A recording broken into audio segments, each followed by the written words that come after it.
Look, if you're sitting there with $47 in your checking account thinking, I'll never hit $1,000, that's literally me 5 years ago. Here's the thing though, and this is going to sound completely backwards. Saving your first $1,000 is actually harder than saving the next 10,000, and I'm about to show you exactly why the math and psychology are working against you right now. My name is Joseph, and I spend way too much time thinking about why some people build wealth while others stay stuck in the same financial position year after year. If you're someone who describes your relationship with money as a constant struggle, make sure to hit that subscribe button and give this video a thumbs up if this helps you out, because what I'm about to break down changed everything for me. Let me paint you a picture. You're making, let's say, $45,000 a year. After taxes, rent, groceries, car payment, insurance, your phone bill, maybe some student loans, you're looking at about $200 left over each month if you're lucky. Here's what most people don't realize. At that income level, you're spending roughly 95% of what you earn just to exist. Now, you might be thinking, okay, Joseph, $200 times 12 months, that's $2,400 a year. I should be able to save $1,000 easy. But here's where the psychology gets really interesting. When you have zero margin for error, a single car repair, a dental emergency, or your laptop dying can wipe out 3 months of savings progress in one afternoon. According to a Federal Reserve study, 37% of Americans couldn't cover a $400 emergency expense without borrowing money or selling something. That's not because people are bad with money. It's because the system is designed to keep you at that edge. Here's the thing. Most financial advice gets wrong. When you're trying to save that first $1,000, you're fighting what I call the scarcity multiplier. Every dollar you save represents a real sacrifice. That's a meal out you didn't have, an experience you postponed, or a small comfort you denied yourself. The psychological weight of each dollar is massive. But once you hit $10,000, here's where it gets wild. At that point, you've probably increased your income, you've built better habits, and most importantly, you have momentum. Let's say you got a raise or a side hustle, and now you're making $60,000. You're saving maybe $500 a month instead of $200, but it's not just about the numbers. See, when you're going from $1,000 to $10,000, compound interest actually starts to matter. Even at a modest 5% return, your money is working for you. That's an extra $450 a year you didn't have to save yourself. Now, you might be thinking, Joseph, $450 isn't life-changing. And you're right, but it's psychological rocket fuel. It's proof the system can work for you instead of against you. Here's what most people don't realize about human behavior. We're not wired for delayed gratification when we're under financial stress. There's this concept in behavioral economics called present bias. Basically, when you're struggling, your brain heavily prioritizes today over tomorrow because today feels like survival. A Harvard study tracked spending patterns and found that people living paycheck to paycheck make decisions that look irrational from the outside, like paying $3 for coffee when they're trying to save money. But here's the thing. When you're in scarcity mode, those small pleasures are literally keeping you sane. They're not the problem. The real problem is that we're told to just save more without addressing the systemic issues. Rent has increased 30% in the last decade, while wages have barely moved. Healthcare costs are up 60% since 2005. Your first $1,000 is harder because the economic landscape is fundamentally different than it was for previous generations. Now you might be thinking, okay, Joseph, this is depressing. Is there actual hope here? And look, here's where things get interesting, because once you understand why it's harder, you can actually game the system.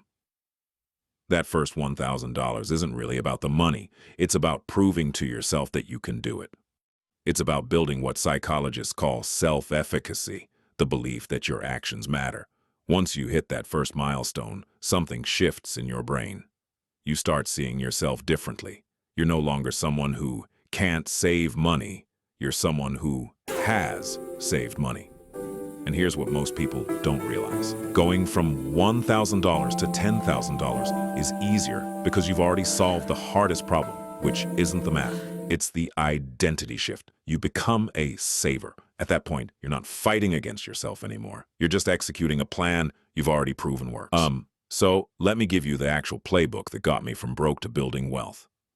First, forget the advice about saving $1,000 in 30 days or whatever unrealistic timeline you've seen. If you can only save $50 a month, that's your pace. 20 months to $1,000 is infinitely better than 0 months to $0. The timeline doesn't matter. The direction does. Second, automate everything. Here's the thing. Willpower is a limited resource. If you're manually deciding to transfer money to savings every month, you'll find reasons not to do it. Set up an automatic transfer the day after you get paid, even if it's $25. Remove the decision from the equation. Third, and this is where it gets really interesting, use what I call the visibility hack. Most banks will let you nickname your savings account. Don't call it savings. Call it Financial Freedom Fund or Never Broke Again account or whatever resonates with you. Every time you log in, you're reinforcing your identity as someone who's building wealth.